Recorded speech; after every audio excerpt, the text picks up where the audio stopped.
March 24th, 2020, Tuesday of the fourth week of Lent. A reading from the book of the prophet Ezekiel. The angel brought me, Ezekiel, back to the entrance of the temple of the Lord, and I saw water flowing out from beneath the threshold of the temple toward the east, for the facade of the temple was toward the east. The water flowed down from the right side of the temple, south of the altar. He led me outside by the north gate, and around to the outer gate facing the east, where I saw water trickling from the right side. Then when he had walked off to the east with a measuring cord in his hand, he measured off 1,000 cubits and had me wade through the water, which was ankle deep. He measured off another 1,000 and once more had me wade through the water, which was now knee-deep. Again he measured off 1,000 and had me wade. The water was up to my waist. Once more he measured off 1,000, but there was now a river through which I could not wade, for the water had risen so high it had become a river that could not be crossed except by swimming. He asked me, "Have you seen this, Son of Man?" Then he brought me to the bank of the river, where he had me sit. Along the bank of the river, I saw very many trees on both sides. He said to me, "This water flows into the eastern district, down upon the Arabah, and empties into the sea, the salt waters, which it makes fresh. Wherever the river flows, every sort of living creature that can multiply shall live, and there shall be abundant fish.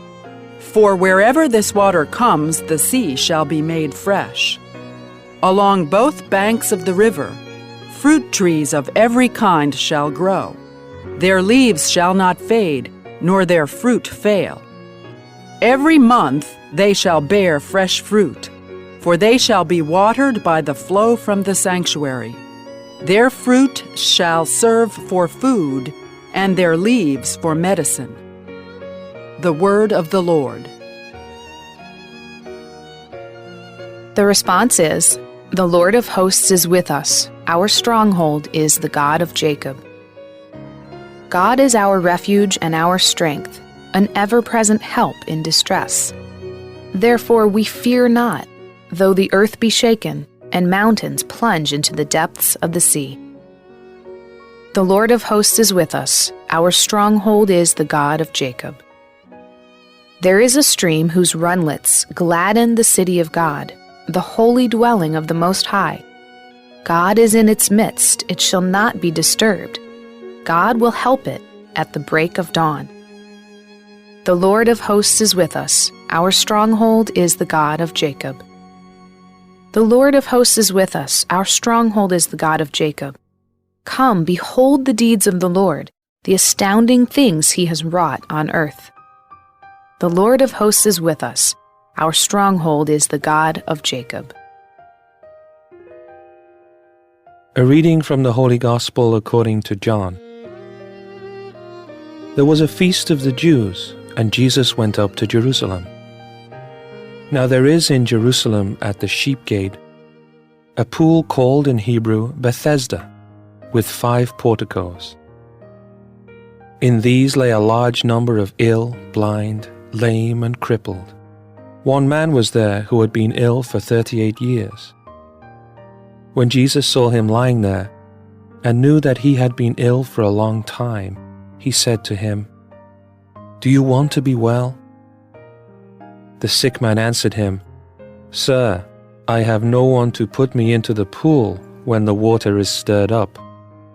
While I am on my way, someone else gets down there before me." Jesus said to him, "Rise, take up your mat and walk." Immediately the man became well, took up his mat, and walked. Now that day was a Sabbath, so the Jews said to the man who was cured, "It is the Sabbath." and it is not lawful for you to carry your mat." He answered them, "The man who made me well told me, 'Take up your mat and walk.'" They asked him, "Who is the man who told you, 'Take it up and walk'?" The man who was healed did not know who it was, for Jesus had slipped away, since there was a crowd there. After this, Jesus found him in the temple area and said to him, "Look, you are well. Do not sin anymore, so that nothing worse may happen to you." The man went and told the Jews that Jesus was the one who had made him well. Therefore the Jews began to persecute Jesus, because he did this on the Sabbath. The Gospel of the Lord.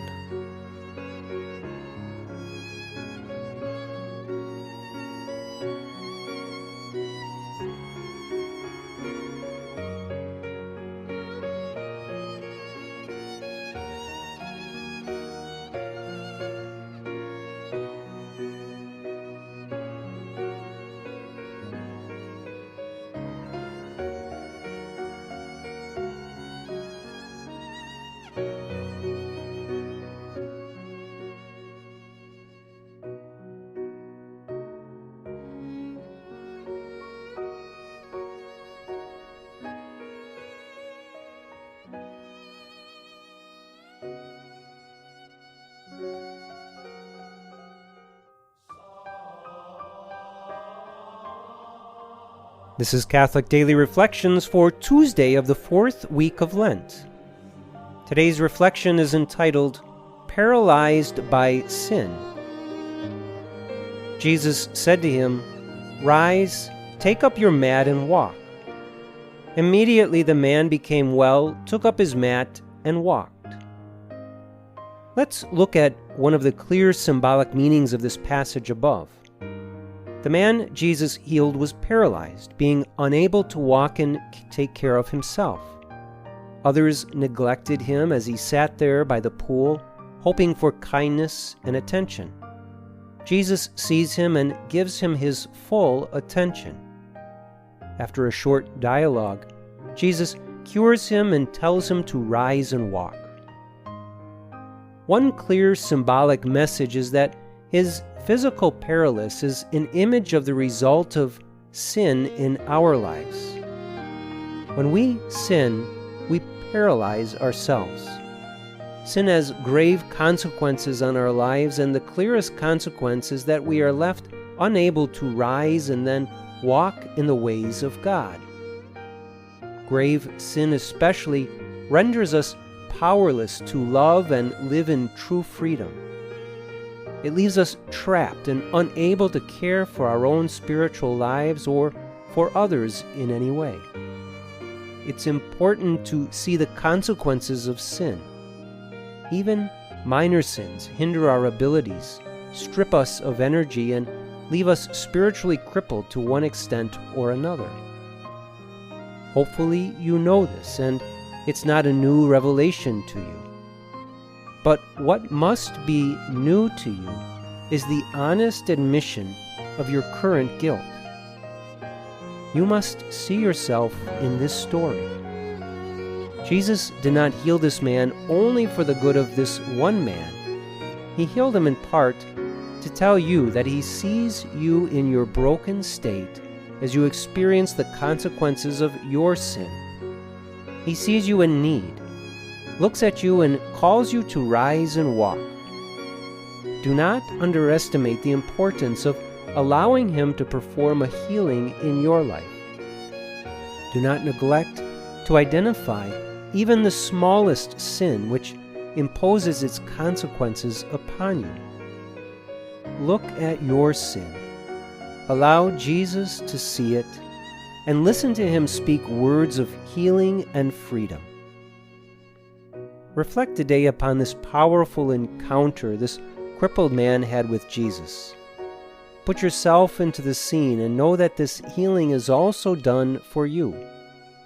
If you have not done so already this Lent, go to confession and discover Jesus' healing in that sacrament. Confession is the answer to the freedom that awaits you, especially when it's entered into honestly and thoroughly. Let us pray. Lord, please forgive me for my sins. I desire to see them and to acknowledge the consequences they impose upon me. I know that you desire to free me from these burdens and to heal them at the source. Lord, give me courage to confess my sins to you, especially in the sacrament of reconciliation. Jesus, I trust in you.